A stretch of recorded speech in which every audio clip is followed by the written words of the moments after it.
Alors, bonjour, bonsoir, mesdames, mesdemoiselles et messieurs. Et encore une fois de plus, soyez les bienvenus sur la plateforme de SK Academy. SK Academy, c'est une université générale. C'est de la culture générale. Donc, ici, sur cette plateforme, nous allons parler de beaucoup de choses. Différents sujets, différents thèmes. Et il y aura souvent des formations gratuites pour un temps bien déterminé, parce que pour avoir accès à la formation pour longtemps ou pour toujours, ça c'est payant. Donc pour ceux qui sont intéressés à se former en service client ou en vente, service commercial, vous pouvez me contacter directement. Et pour ceux qui veulent tout simplement la culture générale ou bien une petite base en service client ou en vente, donc vous pouvez suivre ma page SK Academy et je poste des vidéos de temps en temps quand même pour vous aider à apprendre un tout petit peu ou à ajouter quelque chose à votre connaissance. Donc sur ce, aujourd'hui nous allons parler d'un sujet très important. Et ce sujet en fait peut être appliqué à tous les niveaux de la vie, mais surtout dans le leadership, dans la gestion ou aussi dans la vente et dans le service client. Et nous les vendeurs, nous les commerciaux, nous les agents de service clients, nous utilisons beaucoup ces deux. Et malheureusement, il y a un groupe qui préfère un type et il y a l'autre groupe qui préfère aussi l'autre type de service ou de vente. Et aujourd'hui, je vais les expliquer pour que vous puissiez comprendre la différence entre ces deux et aussi pour que vous puissiez éviter de tomber dans des problèmes pendant votre carrière professionnelle et rester du bon côté pour toujours. Donc, c'est ça l'objectif aujourd'hui. Donc, dans cette vidéo, nous allons parler aujourd'hui de deux choses très importantes. La motivation et la manipulation. Je répète, la motivation et la manipulation. Ces deux ont toujours existé. Si vous interrogez l'histoire de votre civilisation, vous allez rencontrer ces deux. Les grands rois, les grands chefs, les présidents, les directeurs, les employés, les chefs de famille, les amis, les femmes, les hommes, les enfants. Tout le monde utilise ces deux. Que vous soyez jeune ou vieux, quelle que soit votre race, votre ethnie, quelle que soit votre culture, votre civilisation, je vous assure que ces deux ont toujours été utilisés. Jusqu'à aujourd'hui, les professionnels commerciaux et du service client utilisent principalement ces deux comme leur arme principale. Les leaders, les présidents, je vais dire, utilisent aussi ces deux comme leur arme préférée. Alors, nous allons en parler aujourd'hui.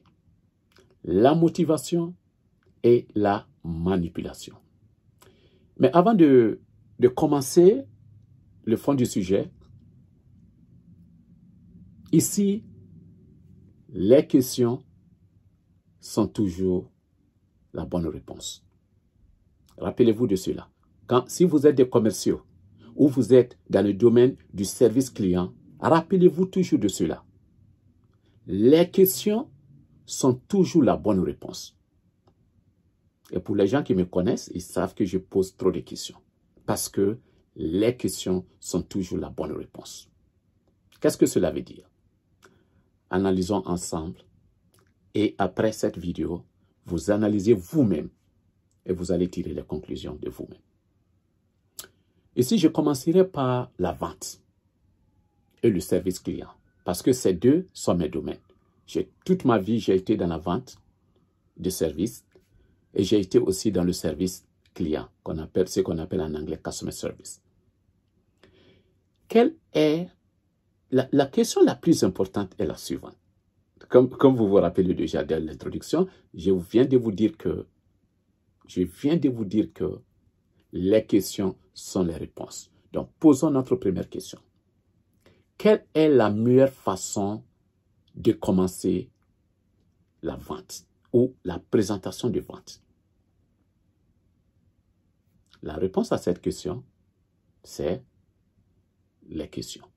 La meilleure façon de commencer une présentation de vente, la meilleure façon de commencer une activité de vente, la meilleure façon de commencer la vente, c'est de maîtriser les questions, c'est de savoir poser des questions.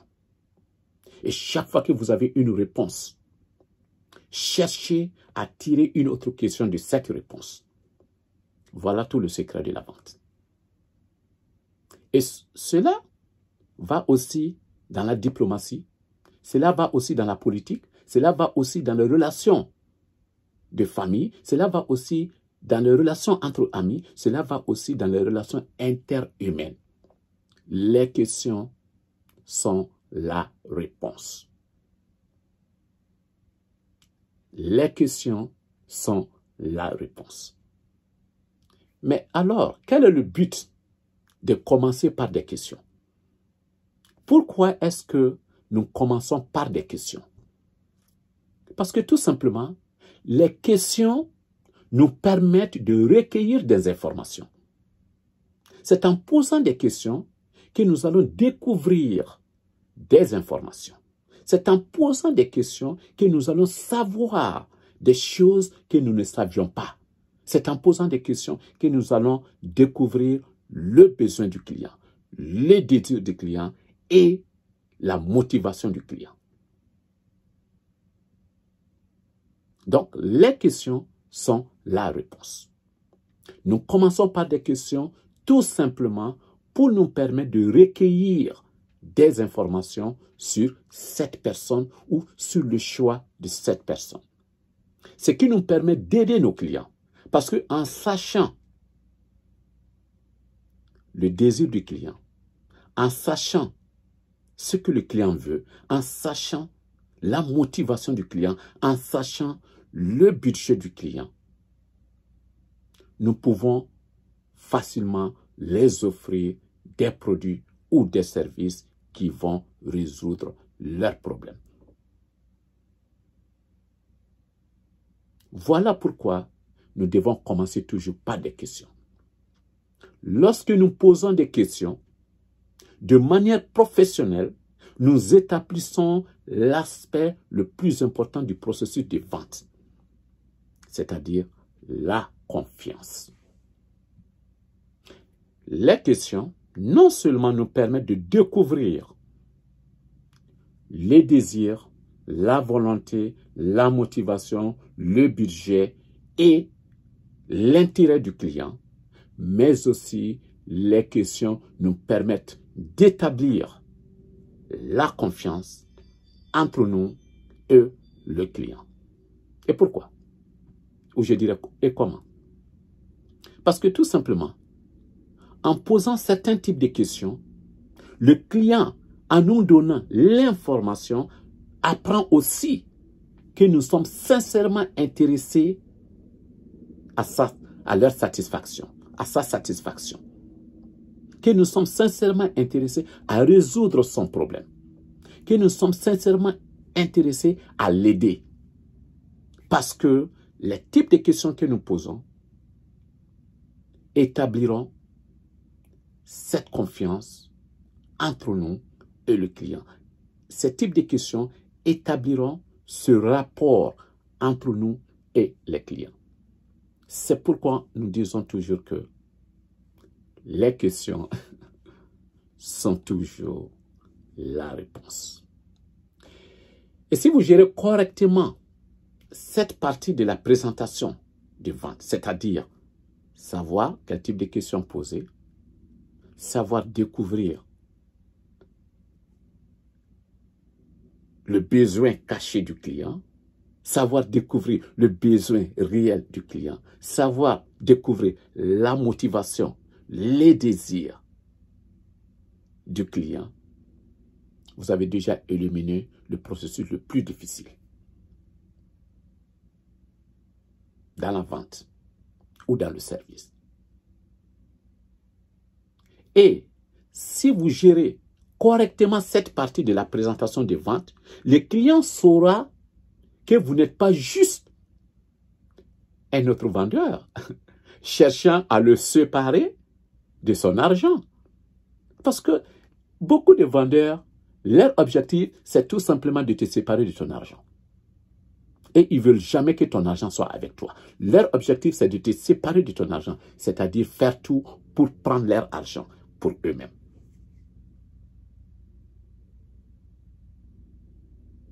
Mais nous allons en parler. Nous allons parler de ces gens de vendeurs. Donc, comme je vous ai dit, si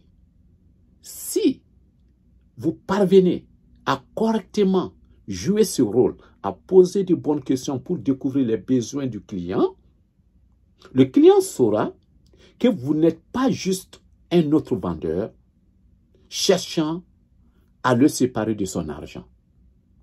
Cela est très important. Mais le client comprendra plutôt, le client va découvrir que vous êtes vraiment intéressé à l'aider. C'est-à-dire, vous êtes vraiment intéressé à résoudre lui son problème.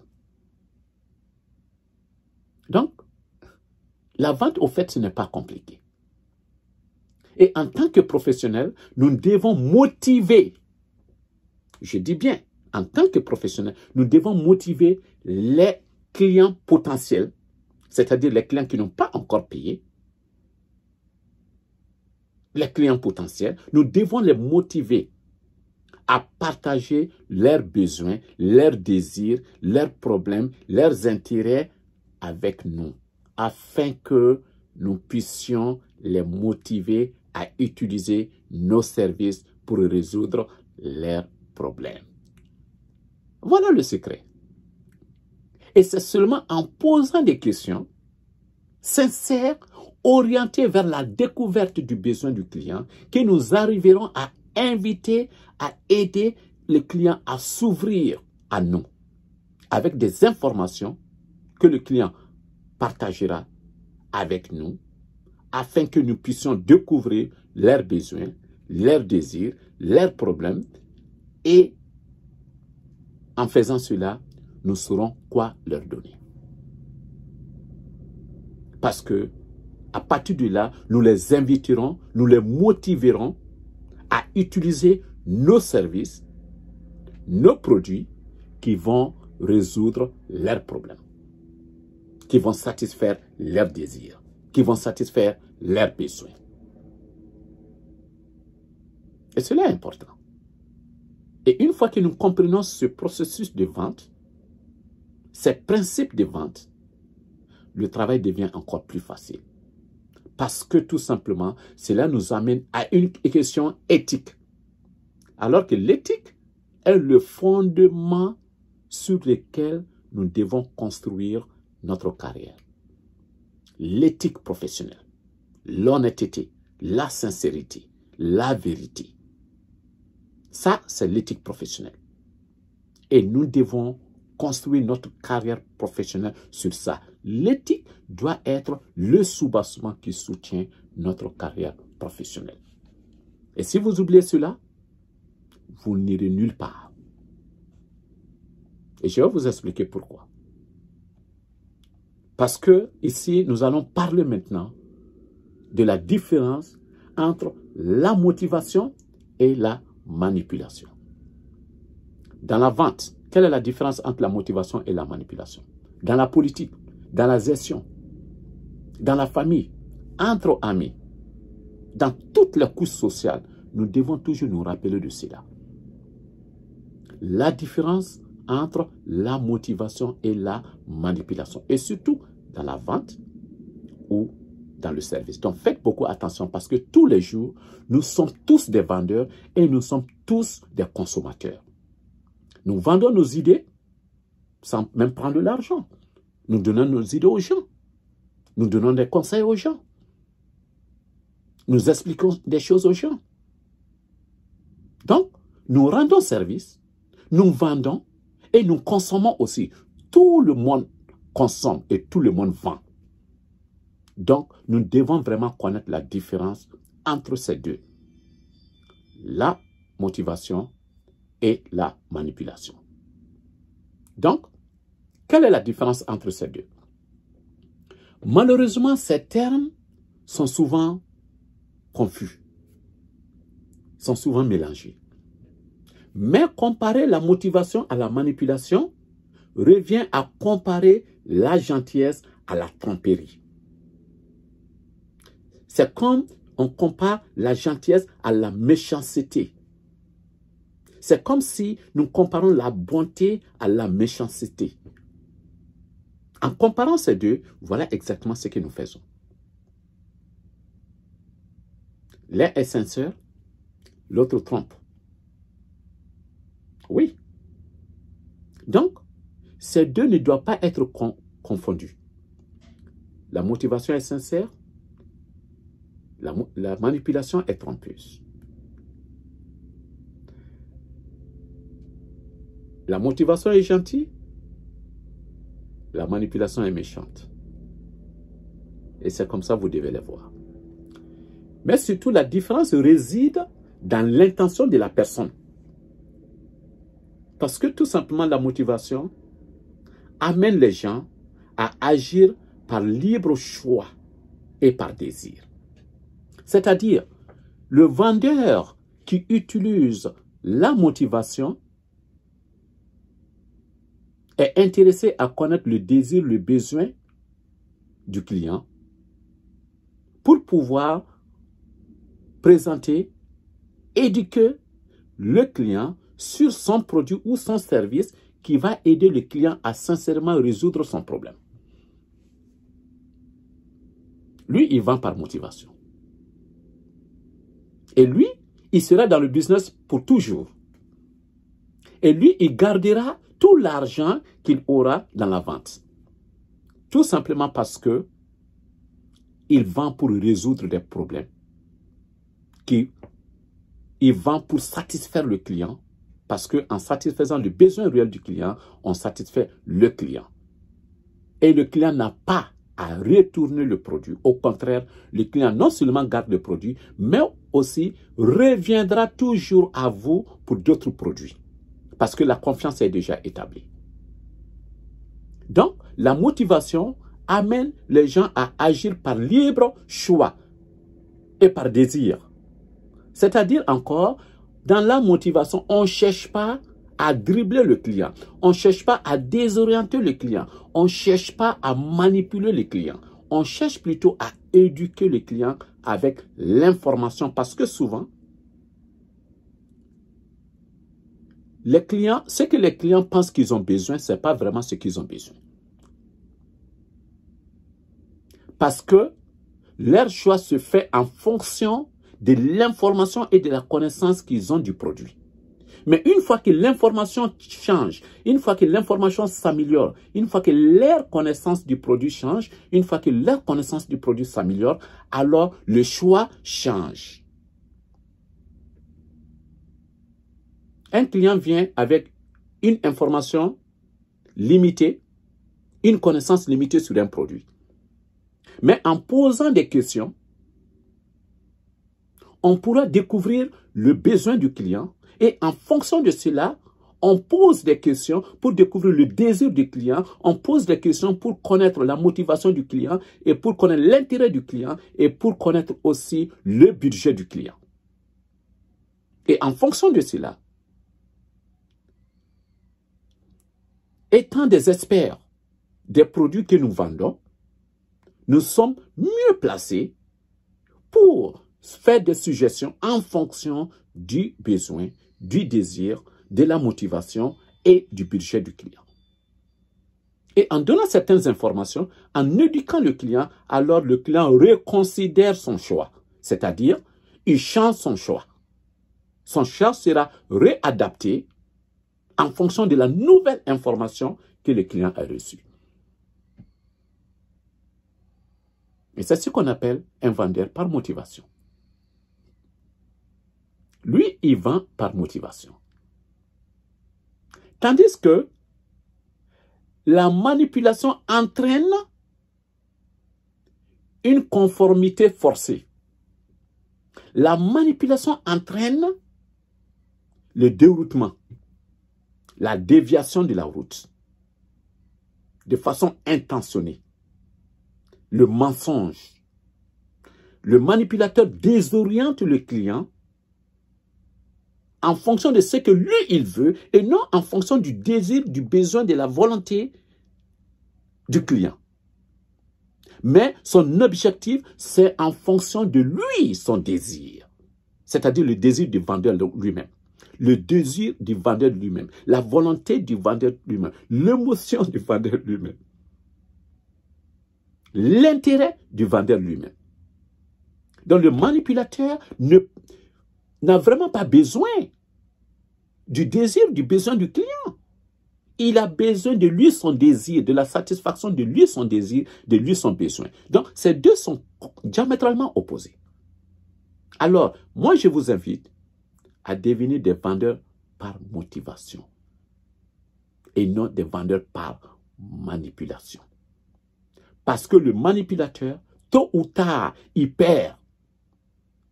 Parce que, oui, on va désorienter le client. On va mentir au client. On va forcer le client à acheter ce produit, sachant que ce produit ne résout pas le problème réel du client. Et qu'est-ce qui va se passer? Tôt ou tard, le client verra les faillites du produit. Parce que le produit ne résout pas vraiment aux besoins du client. Alors, les clients, si c'est une société, le client vous recontacte pour retourner le produit ou pour annuler le service parce que ça ne résout pas son problème. Qui perd? La société perd. Mais n'oubliez pas, on va vous appeler parce que c'est vous qui avez vendu. Et vous allez rendre compte. Et dans certains cas, on va enlever, si on vous avait payé en fonction de votre vente, on va enlever cet argent, on va déduire cet argent de votre prochain gain. Donc, vous vendez pour plus tard perdre. Vous vendez pour perdre plus tard. Sans compter l'émotion négative, sans compter les impacts de cela sur votre entreprise et sur vous-même en tant que personne. Parce que si on vous appelle pour vous dire, non seulement on va se plaindre, mais aussi on va vous appeler pour vous en parler, et aussi vous allez perdre de l'argent. Et en plus, maintenant, on a l'œil sur vous. Et cela est très stressant. C'est pourquoi on dit toujours que la manipulation entraîne souvent une conformité forcée qui ne vous arrange pas. OK? Qui ne vous arrange pas. L'un est éthique et durable, c'est-à-dire, il y a un type de vente, un type de service et un type d'éthique qui est quoi? Qui est durable. Ça, c'est la motivation. Elle est durable. Quand vous vendez par motivation, vous resterez dans le business pour toujours. Parce que vous êtes sincère. Et vous vendez en résolvant le problème des gens. Mais si vous vendez par manipulation, vous serez dans le business temporairement. Parce que les gens vont découvrir votre réelle face, votre visage réel. Les gens vont découvrir qui vous êtes réellement, ils vont en parler et ça retournera contre vous. Donc, mesdames, mesdemoiselles et messieurs, faites tout par motivation et ne faites pas par manipulation. Parce que tôt ou tard, ça vous reviendra. Et avant de fermer ce chapitre, j'aimerais vous dire une chose. Vous les vendeurs, vous les agents du service client, j'ai un secret pour vous. Et ce secret sera le prochain sujet sur SK Academy. Retenez que les clients n'achètent jamais un produit ou un service. Au contraire, les clients achètent toujours le produit du produit et le service du service. Je répète, le client n'achète jamais un produit. Le client achète le produit du produit. Le client n'achète jamais un service, mais le client achète le produit du service, c'est-à-dire le service du service. Donc sur ce, on se sépare aujourd'hui. Rendez-vous au prochain chapitre sur SK Academy. Je vous remercie.